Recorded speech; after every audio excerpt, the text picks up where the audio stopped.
Ilk Blooming Bunny. Her kit is finally posted. I just woke up and both kits were posted. I haven't checked them yet. I just open OBS. So let's go over this together, see what's going on and if it's worth pulling for milk or not. Of course, as usual, before we start, hello Dainers, welcome back to the Waifus. I'm Sefhi, your favorite gambling addict. Today's topic, Ilk Blooming Bunny, first impressions. Kit pre-analysis, right? I'll make a separate video going over the other waifu, A8 here, after I'm done with this. So let's check her ultimate first and her shooting pose and whatnot, and then we'll go into the kit itself. The cover is nice, the shooting pose is nice, a nice jiggle, I will say, right? Nice jiggle. Okay. Pretty basic, but I'll take it. What is the burst animation though? That's the important thing here. The only important thing here.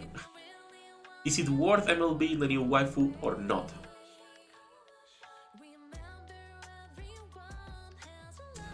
If this is the screen you get, which I assume that's the screen you get. Not really. Was the screen maybe? I'm saying like if that was the screen maybe. If it's the close-up, maybe. But this one I'm not. I'm good. Okay, she looks fantastic. In terms of the idol and the shooting pose, looks really good. I'll get a copy 100%. Let's check her kit and see what's going on. Alright. Attacker B3 sniper rifle iron. Ammo capacity 6, real time 2 seconds at the usual 69.0.4 and then 250 when attacking a full charge and 200 of course. So pretty basic stuff when it comes to at least a sniper rifle. The good thing with Iron, or sorry, the bad thing with Iron is that in order to even be usable and compete, she needs spears, which I already see she has spears in here. Because the daily boss Ultra, if you cannot be doing Pierce, you are useless, okay? Like, that's one of the problems with some of the characters we currently have in Iron, that they can't compete because where would you use them outside of raids if you cannot even use them on Ultra, right? So I expected them to be related to Pierce, and I'm happy to see that the Milk at least has that on skill 1. So she has 2 passives and then 1 active 40-second cooldown for a B3. Right? Let's check skill 1. Skill 1 activates when performing full charge attacks affecting herself, gaining Pierce for 6 seconds. Activates when full charge lasts for 0.5 seconds or more, and self is not in the embarrassment state. Affects self. Okay, so every time she does a full charge attack, okay, regardless of holding for 0.5 or more, you will get Pierce for 6 seconds. Fantastic. So she can get Pierce 100% uptime, right? Kind of weird to do it that way when you can just leave it as like a passive altogether, but fine. And then the embarrassment status does a few things, 5 effects. So the first one is dealing 290% of final attack as distribute damage. Then removes 100% of bullets, fixes reloading speed at 50% reduction, so makes your reloading slower, only for 1 reload.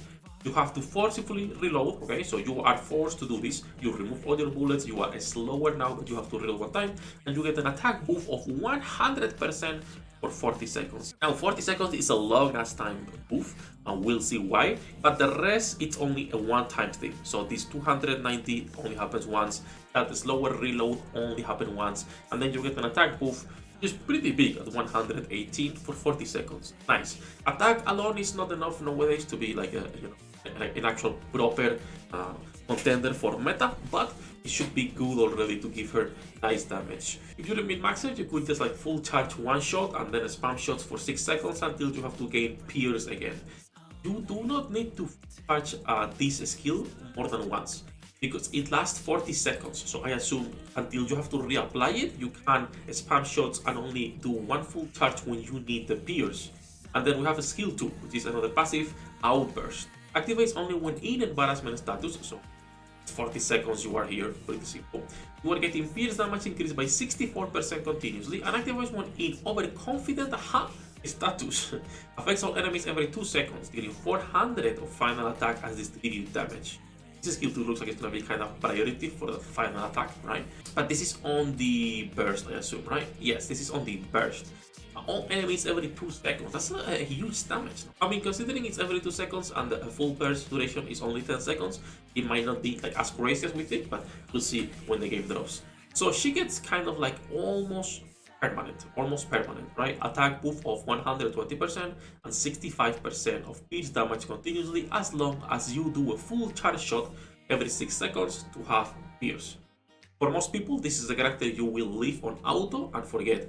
Now, you will need to do 1 full charge yourself, right? This 0.5. So you will have to apply this manually once when the battle starts, just like Grast. You'll have to come here and be like, okay, 0.5 seconds, shot. And then you can leave her on auto and forget about her. And then we have her burst, 40 seconds, embarrassment explosion. Hopefully you guys can read everything. Overconfident Hump gains immunity to embarrassment for 10 seconds, pierce damage increased by 120% almost for 10 seconds, and attack increased by 220% for 10 seconds. Huge numbers, huge numbers. This might be the biggest attack buff in the game by far, at least that I can remember.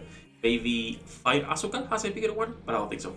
Okay, you automatically will be gaining the embarrassment status. You don't have to do nothing, right? It lasts for 40 seconds, but when you burst, you will be removing embarrassment for 10 seconds. And instead of gaining 118% of attack and pierce damage 64, we're gaining 220% attack and 120 pierce damage.